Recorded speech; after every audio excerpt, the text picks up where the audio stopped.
خوبصورت کہانی۔ میری بیوی میرے پاس سو رہی تھی اور اچانک مجھے فیس بک کی نوٹیفیکیشن ملی اور ایک عورت نے مجھے فرینڈ ریکویسٹ بھیجی۔ میں نے دوستی کی درخواست قبول کر لی اور ایک پیغام بھیجا کہ کیا ہم ایک دوسرے کو جانتے ہیں۔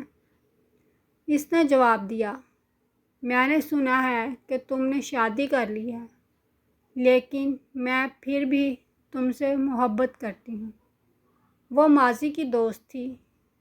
تصویر میں وہ بہت خوبصورت لگ رہی تھی۔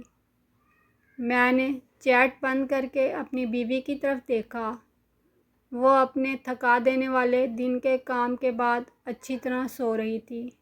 اس کی طرف دیکھ کر میں سوچ رہا تھا کہ وہ کیسے اتنا محفوظ محسوس کرتی ہے کہ وہ میرے ساتھ بالکل نئے گھر میں اتنے آرام سے سو سکتی ہے۔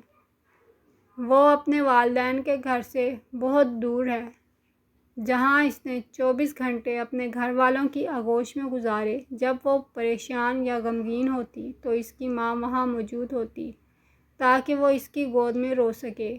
اس کی بہن یا بھائی لطیفے سناتے اور اسے ہنساتے تھے۔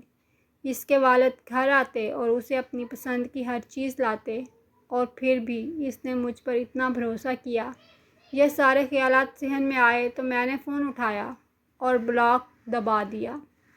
میں اس کی طرف متوجہ ہوا اور اس کے پاس ہی سو گیا۔ میں مرد ہوں، بچہ نہیں۔ میں نے اس کے ساتھ وفادار رہنے کی قسم کھائی ہے اور ایسا ہی ہوگا۔ میں ہمیشہ ایک ایسا آدمی بننے کے لیے لڑوں گا جو اپنی بیوی کو دھوکہ نہیں دے گا اور خاندان کو الگ نہیں کرے گا۔